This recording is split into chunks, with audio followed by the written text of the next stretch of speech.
वाले हैं। और ये दुपट्टे के बॉर्डर पे, स्कार्फ पे या ड्रेस या कुर्ते पे कहीं भी लगा सकते हैं, या कर्टन पे डेकोरेट करने के लिए भी यूज़ कर सकते हैं। और बच्चों के फ्रॉक पे, स्वेटर पे भी बनाई जाती है।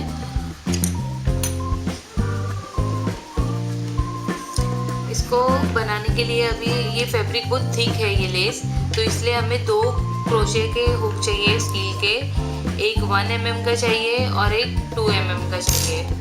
और उसके लिए हम ये वूल यूज़ कर रहे हैं। ये बहुत थिक वूल नहीं है, थोड़ा सा मतलब ये थोड़ा फाइन है और सॉफ्ट है। ये वूल के अगर वूल नहीं है तो आप ऐसे सिल्क थ्रेड से भी बना सकते हैं, या कोई भी कॉटन थ्रेड से भी बहुत अच्छे से बन सकते हैं। वूल इसलिए यूज़ कर रहे हैं ताकि फ्लफी बने। इसे स्टार्ट करने के लिए 1 mm का क्रोशे हुक ले और लूप बनाए। सबसे पहले स्लिप नॉट बनाए,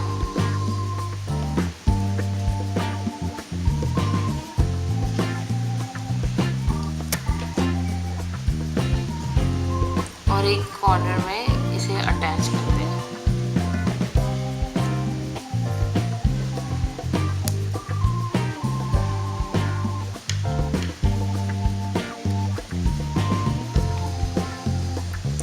अगर फैब्रिक ज़्यादा थिक नहीं है, थिन है, तो आप एक ही हुक से भी बना सकते हैं। आपको 2 क्रोशे हुक की भी ज़रूरत नहीं है फैब्रिक के थ्रेड को अटैच करने के लिए।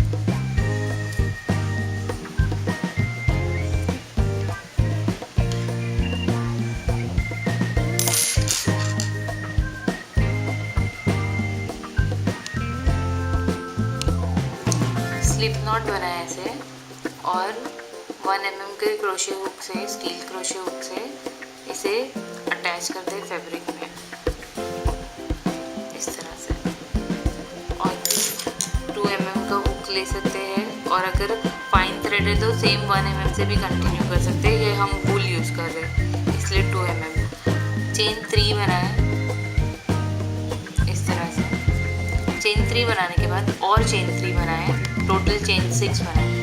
तो ये जो वापस से जो चेन 3 बना रहे, पहले ये लूज रखेंगे, दूसरी से नॉर्मल रखेंगे, फिर रैप करें और ये जो लूज चेन है उसमें जाएंगे हम और क्लस्टर बनाएंगे। अब क्लस्टर किस तरह से बनाते हैं देखिए, ऐसे फुल किए, रैप करें, 2 में से निकाले, फिर से 2 लूप आगे, फिर से रैप करें, वही चेन में जाएंगे, 3rd चेन में ऐसे पुल करें, रैप करके 2 में से निकालें। अब ये 3 बच गए हैं, फिर से रैप करें, यही चेन में से जाके निकालें और फिर से 2 में से निकाल दें। तो टोटल हमारे पास 4 लूप बचना चाहिए। फिर रैप करके ये चारों में से निकाल दें इस तरह से, और फिर चेन 1 2 3 चेन 3 बनाए, फिर से क्लस्टर बनाना है सेम मेथड फॉलो करके, रैप करें और ये जो स्टार्टिंग की चेन 1 थी इसमें जाके बनाएंगे। ऐसे पुल कर दे क्लस्टर के लिए, 2 में से निकाले, फिर से पुल करें ऐसा थोड़ा, फिर से रैप करें, यही होल में जा रहे हैं हम, और इस तरह से पुल करें, रैप करके 2 में से निकालें इस तरह से, फिर से पुल करें थोड़ा सा, रैप करें, ये होल जो बन गया है इसमें जाएंगे, फिर 2 में से निकालेंगे। अब हमारे पास फिर से टोटल 4 लूप हो गए हैं हमारे पास, तो इसमें से ऐसे जाएंगे। अब ये क्लस्टर को इस तरह से दोनों को ज्वाइन करें हमने, और ये नीचे जो होल दिखाई दे रहा है इसमें जाएंगे इस तरह से, और ये जो स्टार्टिंग की जो चेन है उसके अराउंड जाके हमें सिंगल क्रोशे बनाना है। ये हो गया फर्स्ट पॉम पोम, और इसे अटैच करने के लिए फिर से चेन 3 बनाए, चेन 3,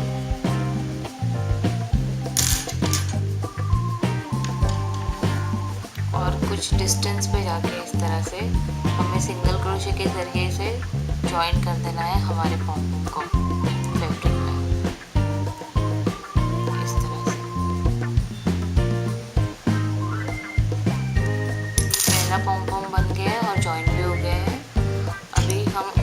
दिखाते हैं एक बार कि किस तरह से बनाएंगे। स्टार्टिंग के स्टेप चेन 3 बनाएं, 2 3 चेन 3 बनाने के बाद फिर से चेन 3 बनाएं, 1 2 3, फिर रैप करें और जो फर्स्ट चेन थी और यहाँ से जो थर्ड चेन है जो हमने लूज बनाया है उसमें जाकर हमें क्लस्टर बनाना है। 2 में से 2 लूप आ गए, फिर से 2 में से जाएगी, 3 लूप आ गए, फिर से इसमें से जाएगी और 2 में से निकालेंगे। टोटल हमें क्लस्टर के लिए 4 लूप चाहिए हमारे लूप में। फिर रैप करके हमें इसमें से निकाल देना है इस तरह से कि एक क्लस्टर हो गया है हमारा। फिर इसे चेन 3 फिर से बनाएं, 2 3, फिर से क्लस्टर बनाएंगे ये फर्स्ट चेन में जाके, ऐसे पुल करें, 2 में से निकालें, फिर से पुल करें, रैप,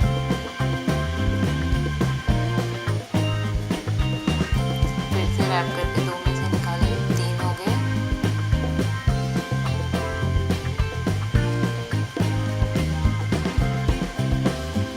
फिर से 2 में से निकालें, टोटल 4 लूप आ गए। फिर रैप करके इसमें से निकाल दिया इस तरह से। अब दोनों को हमें ओवरलैप करना है एक दूसरे से ऐसे, और हमें ये गैप जो दिख रहा है इसमें जाना है इसे जॉइन करने के लिए। इस तरह से रैप करके निकालें स्लिप स्टिच की तरह।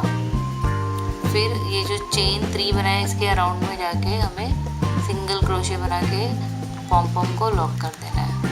इस तरह से ये हमारा सेकेंड पॉम पॉम भी बन गया। फिर से चेन 3 बनाएं, 3, और जाके थोड़े डिस्टेंस पे हम इसे अटैच कर देंगे।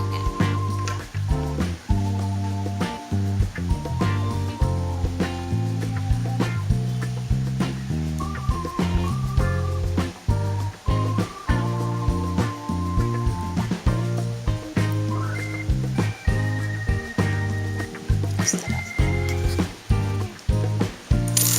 ये दोनों पॉम पॉम अभी अटैच हो गए। इस तरह से पूरी एजिंग को आप बनाते जाएं। ट्राई कीजिए, बहुत ही ब्यूटीफुल लगती है ये फ्रॉक और ड्रेसेस और दुपट्टों में बहुत अच्छी लगती है।